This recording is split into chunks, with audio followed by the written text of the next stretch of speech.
E eis que sobre vós envio a promessa de meu Pai. Ficai, porém, na cidade de Jerusalém, até que do alto sejais revestidos de poder. Paz seja convosco. Assim como o Pai me enviou, também eu vos envio a vós. Era uma manhã clara em Jerusalém, mas algo sobrenatural estava prestes a acontecer, algo que mudaria o rumo da história para sempre.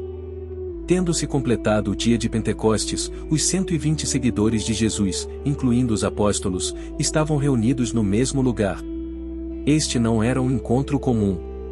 Eles estavam ali em obediência a uma promessa que Jesus havia feito antes de ascender aos céus: ficai em Jerusalém, até que do alto sejais revestidos de poder. A sala estava tomada por uma expectativa crescente, uma sensação de que algo grandioso estava prestes a acontecer. A curiosidade aqui começa com uma pergunta: por que 120?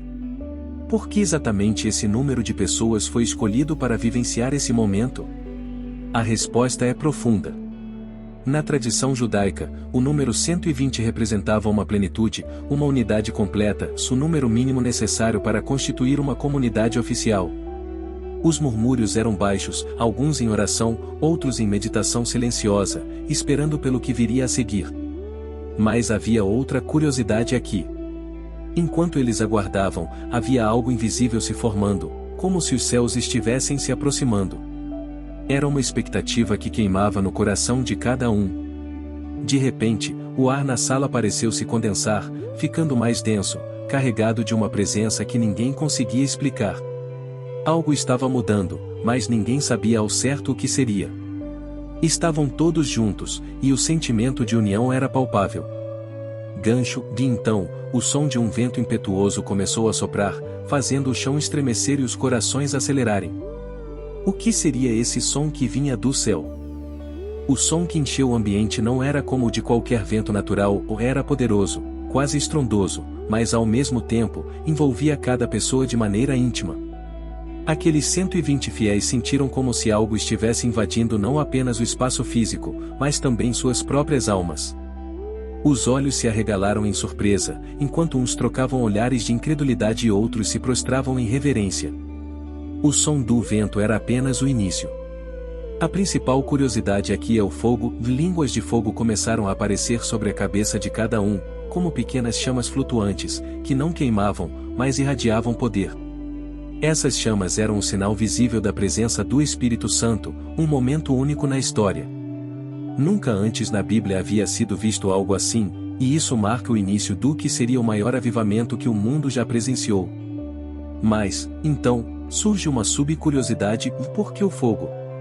Na tradição bíblica, o fogo simboliza tanto purificação quanto a presença divina. Era o mesmo fogo que ardia na sarça que não se consumia, a mesma presença que guiou o povo de Israel no deserto. Agora, esse fogo estava sobre os 120, transformando cada um deles em portadores dessa chama divina. Enquanto as línguas de fogo repousavam sobre todos, algo milagroso aconteceu: começaram a falar em diferentes idiomas. Pedro, que nunca havia estudado línguas estrangeiras, falava fluentemente como se tivesse nascido em outra terra.